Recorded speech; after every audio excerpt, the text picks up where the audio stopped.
Aliás, falando em matar e lutas lendárias, se vocês querem ver alguém que realmente sabe usar a estratégia e não apenas a força bruta, vocês têm que ir ver meu vídeo sobre a Tomoe. Lá eu explico como aquela dragão usa seu intelecto samurai para ganhar as batalhas antes mesmo de elas começarem. Vão lá ver se quiserem conhecer o outro lado da moeda na companhia Kozunoha. A Mil não é uma guerreira honrada, pessoal. Não interessam a ela duelos justos ou regras de guerra. Ela é uma predadora que usa tudo que tem ao alcance para aniquilar qualquer um que se coloque entre ela e seu patrão. O estilo de luta dela é caótico, é sangrento e é absolutamente aterrorizante. Quando a Mil entra em modo de combate total, já pode ir encomendando o caixão, porque se ela te encontrar, ela te encontra. E acreditem, vocês não vão querer ser o jantar dela. Então já sabem, galera. Na próxima vez que virem a Mil com aquele sorriso terno, lembrem-se de que por trás dessa cara bonita, se esconde a aranha que poderia engolir o mundo se o Vaca desse permissão. E esperem, que no próximo bloco vamos falar da relação dela com a Tomoe, porque quando essas duas se juntam, a fofoca é mais quente que a lava de Azora. Segurem-se, galera, porque é aqui que o bicho pega. Já falamos do quão forte a Mil é e de como ela cozinha, mas agora vamos ao que a gente realmente gosta. A fofoca. Se vocês acham que a relação entre Mil e Tomoe é de melhores amigas, vocês estão muito enganados. Na light novel, a dinâmica entre a aranha e a dragão é uma guerra fria constante que às vezes termina em terremotos literais dentro de Azora. É uma bagunça total, pessoal. Desde o primeiro dia, essas duas marcaram território como se fossem cães de rua. Por um lado, temos a Tomoe, que se acha dona da razão porque foi a primeira a assinar o contrato com o patrão. Ela é quem dita as regras, organiza o exército e se sente a mão direita do Makoto. Mas então chega Mil com sua fome de milênios e sua obsessão nível Deus e diz, sai da frente, que o patrão é meu e de mais ninguém. Pum! Ali começou a briga que não tem fim. Na light novel, há cenas que fazem rir, mas que também fazem pensar. A Tomoe sempre tenta educar a Mil, dizendo para ela ser mais refinada, menos impulsiva e parar de agir como um bicho faminto. Mas a Mil não dá a mínima. Para ela, a Tomoe é só uma lagartixa metida que rouba tempo precioso com o Vaca. As brigas dela são épicas, cara. Nem sempre saem no soco, mas as discussões têm tanta tensão que os pobres orcs e anões de Azora saem correndo para não serem atingidos por um raio ou um fio de seda por engano. E aqui vai um segredo que só nós que lemos a light novel sabemos. Apesar de viverem brigando, existe um respeito muito profundo entre as duas. Sim, acreditem se quiserem. A Tomoe sabe que se as coisas ficarem realmente feias, a única que pode cuidar das costas dela sem piscar é a maluca da aranha. E a Mil, embora do aceitar, sabe que a Tomoe é a única que tem cérebro suficiente para a companhia Kozunoha não ir para o buraco. Elas são como água e óleo, mas no mesmo motor. Precisam uma da outra para que o Makoto não enlouqueça com tanta responsabilidade. O mais engraçado de tudo é quando competem pela atenção do Makoto. Na light novel, mencionam que se a Tomoe consegue um objeto raro para o Makoto, a Mil imediatamente vai e prepara um banquete de 10 pratos só para não ficar atrás. É uma competição de quem é a melhor servidora que às vezes beira o absurdo. O Makoto, tadinho, às vezes não sabe nem onde se esconder porque sente que se fizer um elogio a uma, a outra vai incendiar uma floresta por ciúmes. É um estresse nível lendário, pessoal. Aliás, se quiserem entender por que a Tomoe se sente com tanto direito de mandar na Mil e como ela mesma caiu de amores pelo poder do Makoto, vocês têm que ir ver meu vídeo sobre a Tomoe. Lá eu explico por que essa dragão se acha dona do pedaço e por que ninguém ousa contrariá-la. A rivalidade entre Mil e Tomoe é a alma de Azora. Sem as brigas, sem os ciúmes e sem as loucuras delas, a história do Makoto seria metade da diversão. Mas não se enganem, galera. Quando alguém de fora tenta ser esperto com o patrão, essas duas param de brigar entre si e se tornam a dupla mais letal do universo. Coitados daqueles que irritarem as duas juntas. De que lado vocês estão, pessoal? Time Dragão ou Time Aranha? Deixem nos comentários porque quero ver qual lado ganha. E preparem-se porque no último bloco vamos fechar com chave de ouro falando do futuro da Mil na novel e o grande segredo que a une ao Makoto para sempre. Não saiam daí. Chegamos ao fim, galera, mas não fiquem tristes porque o melhor vem agora.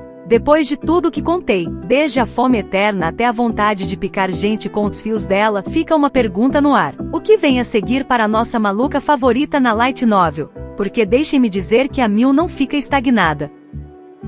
Diferente de outros personagens que são apenas enfeites do protagonista, a Mil tem uma evolução que deixa a gente de queixo caído. Nos volumes mais recentes, vemos uma Mil que não vive mais apenas para comer ou lutar. Ela começa a entender o que é lealdade de verdade, não apenas pelo contrato, mas por convicção. Mas atenção, não se enganem. Ela continua sendo a mesma sádica de sempre quando se trata de defender a honra da companhia Kozunoha. Na light novel, há momentos em que o Makoto começa a confiar a ela missões de espionagem e diplomacia, ao estilo dela, claro, e é aí que você percebe que a Mil é mais esperta do que parece. Não é só força bruta, é uma caçadora que sabe esperar o momento exato para soltar o veneno. É uma joia de personagem. Mas aqui vai a real, a Mil é uma boa pessoa? De jeito nenhum. A Mil é um monstro que decidiu ser boa apenas por causa de um homem. E isso, pessoal, é o que a torna tão fascinante. Em um mundo cheio de heróis com valores morais e vilões previsíveis, a Mil é um tom de cinza muito escuro. Ela é o lembrete de que às vezes o amor não te faz melhor, ele apenas te dá uma razão para não queimar o mundo. A relação dela com Makoto é a única coisa que mantém a aranha da calamidade presa nessa forma humana tão atraente. É um equilíbrio muito frágil, pessoal, e isso dá uma tensão à novel que prende você a cada página. Agora prestem muita atenção, porque tem uma pergunta que quero que respondam agora nos comentários. Se o Makoto desaparecesse, vocês acham que a Mil tentaria seguir o legado dele em Azora ou voltaria a ser a besta que devora nações inteiras? Quero ler as teorias mais loucas, porque nós que lemos a light novel sabemos que essa possibilidade está sempre ali, latente. E se ainda tem dúvidas de por que o patrão Makoto é o único que consegue controlar uma fera dessas, não sejam preguiçosos e vão ver o vídeo completo sobre o Makoto que tenho no canal. Lá eu explico o segredo do poder dele e por que até os deuses têm medo dele. Pessoal, fazer este vídeo sobre a Mil foi uma viagem bem intensa pelo lado mais sombrio e suculento de Tsukimichi. A Mil é paixão, é perigo e é, sem dúvida, a melhor cozinheira que você poderia ter, desde que você não caia nas graças dela. Obrigado por ficarem até o final deste vídeo da nossa coleção suculenta. Não esqueçam de curtir se gostaram dos spoilers da light novel. Se inscrevam para não perder o próximo vídeo onde vamos dissecar outro personagem que vocês já conhecem muito bem. Já sabem como é, galera. Cuidem-se com as aranhas negras, não irritem a patroa e nos vemos na próxima confusão. Valeu, pessoal! Até a próxima! Mas o mais impressionante, e o que deixa todo mundo de queixo caído, são os seus 13 anéis. Imaginem só! O poder desse homem é tão brutal que ele não pode sair por aí soltando tudo de uma vez, porque destruiria qualquer lugar onde pisasse. Cada um desses anéis que ele carrega funciona como um selo, uma corrente que mantém guardada uma quantidade de energia mágica que a gente nem consegue imaginar. Quando Shiki decide tirar apenas um desses anéis, o ar fica pesado e a própria realidade começa a tremer. Não é só que ele seja forte, é que ele é um gênio da estratégia. Na companhia Kuzunoha, é ele quem organiza os planos de ataque, quem analisa as fraquezas do inimigo e quem sempre tem um as na manga. Sua magia se baseia no conhecimento acumulado por séculos. Ele consegue manipular os elementos, criar barreiras impossíveis de quebrar e usar feitiços que para outros magos não passam de lendas antigas. O mais legal é que o Shiki não fica se gabando do seu poder. Ele o usa com uma elegância que até dá medo. Ele sabe que é intelectualmente superior a quase qualquer humano ou criatura que apareça na frente dele, mas prefere usar essa inteligência para servir ao Makoto da maneira mais eficiente possível. É o tipo de aliado que você quer do seu lado porque quando o Shiki começa a calcular, você já sabe que a batalha está ganha antes mesmo de começar. Olha, o Shiki não é bom apenas para a pancadaria ou para proteger as costas do seu mestre. Sua importância nesse novo mundo chamado Azora é enorme, quase como se ele fosse o arquiteto de toda uma civilização. Imaginem passar de um pesquisador solitário, que não queria saber de ninguém, para se tornar o professor mais respeitado de toda uma comunidade. Essa mudança é o que faz dele um personagem tão profundo. Ele levou muito a sério a tarefa de educar os habitantes daquele lugar, especialmente com os ogros da floresta. O Shiki não ensinou apenas a lutar melhor, ele deu conhecimento, disciplina e uma estrutura. É fascinante vê-lo em seu papel de mestre. Ele é exigente, sim, e às vezes até parece um sargento, mas faz isso porque sabe que o conhecimento é a única ferramenta que realmente os tornará livres e fortes. Graças a ele, os habitantes de Azora deixaram de ser grupos isolados para se tornarem uma força organizada e culta. Mas não para por aí. Na companhia Kuzunoha, o Shiki é quem move os pauzinhos da logística. Se o Makoto é o coração, o Shiki é o cérebro que faz tudo funcionar. Ele cuida para que os negócios andem, que os funcionários estejam bem capacitados e que ninguém tente ser esperto demais com eles. Ele é o administrador perfeito porque tem uma paciência infinita e uma visão de longo prazo que ninguém mais possui. Às vezes a gente esquece que estamos falando de um antigo morto-vivo, porque a paixão com a qual ele ensina e o cuidado que coloca no desenvolvimento da cidade é algo que muitos humanos gostariam de ter. O Shiki encontrou em Azora um lugar onde seus séculos de estudo finalmente têm um propósito útil para os outros. Ele já não busca o poder pelo poder. Agora, usa sua sabedoria para construir algo que vai durar por gerações. Se há algo que realmente te deixa arrepiado ao acompanhar a história do Shiki, é a forma como a sua lealdade ao Makoto cresceu até se tornar algo sagrado. No começo, como já conversamos, ele só tinha curiosidade científica, mas com o tempo, essa curiosidade se transformou em um respeito profundo e, finalmente, em uma devoção absoluta que vai além de qualquer contrato mágico. Para o Shiki, o Makoto não é apenas um chefe ou um dono de escravos.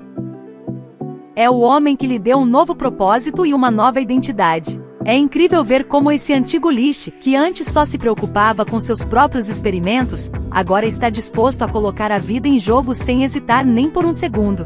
Mas ele não faz isso por obrigação, ele faz porque acredita fielmente na visão do seu senhor. O Shiki é aquela sombra que está sempre um passo atrás, cuidando de cada detalhe para que o caminho do Makoto fique livre de obstáculos. O mais emocionante é ver como Shiki se torna o confidente ideal. Ele entende os medos e as dúvidas do seu senhor melhor do que ninguém, e sempre tem a palavra certa ou conselho sábio para acalmar as águas. Essa relação de confiança é o que torna o Shiki insubstituível. Ele não é apenas um subordinado que obedece a ordens. Ele é o pilar emocional que sustenta a estrutura da companhia Kuzunoha quando as coisas ficam feias. Essa lealdade também se traduz em uma proteção feroz. Coitado daquele que ousar faltar com respeito ao seu senhor na frente dele. O Shiki pode ser muito educado e refinado, mas se tocarem nessa fibra sensível, vocês verão sair o monstro de eras antigas que não conhece a piedade. É esse contraste entre o cavalheiro perfeito e o protetor implacável que nos faz gostar tanto dele. Aliás, lembro a vocês que esta jornada está apenas começando. No canal tenho mais vídeos dedicados a esse incrível universo de viagens lunares, onde exploramos outros segredos que vocês não podem perder. Também há muitos temas super interessantes esperando por vocês, então não se esqueçam de dar uma olhada nos outros vídeos quando terminarmos este. Tem conteúdo de sobra. À medida que a história avança, o Shiki deixa de ser apenas um espectador para se tornar uma força da natureza. O que vemos nos capítulos mais avançados da novel é um guerreiro que aperfeiçoou a arte da guerra mágica. Não se trata apenas de lançar feitiços potentes, é a elegância e a frieza com que ele despacha seus inimigos que realmente impressionam. Há momentos em que a situação parece desesperadora, onde o inimigo acredita que tem a vantagem, e é aí que o Shiki decide que é hora de levar a sério. Vê-lo em combate é como assistir a uma dança mortal. Ele consegue manipular o espaço e o tempo de maneiras que deixam os magos humanos parecendo meros amadores. Sua capacidade de invocar criaturas da morte e combiná-las com ataques elementais de altíssimo nível é algo que poucos podem contar depois de ver. O mais emocionante é quando ele enfrenta oponentes que se acham deuses ou heróis lendários. O Shiki, com aquele sorrisinho tranquilo e seus modos de cavalheiro, mostra a eles que o verdadeiro poder não grita nem se gaba. Toda vez que ele libera o poder de seus anéis, a escala da batalha muda completamente. Já não estamos falando de uma briga comum, mas de uma exibição de maestria onde ele tem o controle total de cada átomo no campo de batalha. Essa evolução não é apenas em força, mas em técnica. O Shiki aprendeu a adaptar sua magia sombria para que seja útil no mundo dos vivos, criando combinações que ninguém em séculos tinha imaginado. Ele é, sem dúvida alguma, o as-na-manga que sempre acaba salvando o dia quando as coisas ficam complicadas.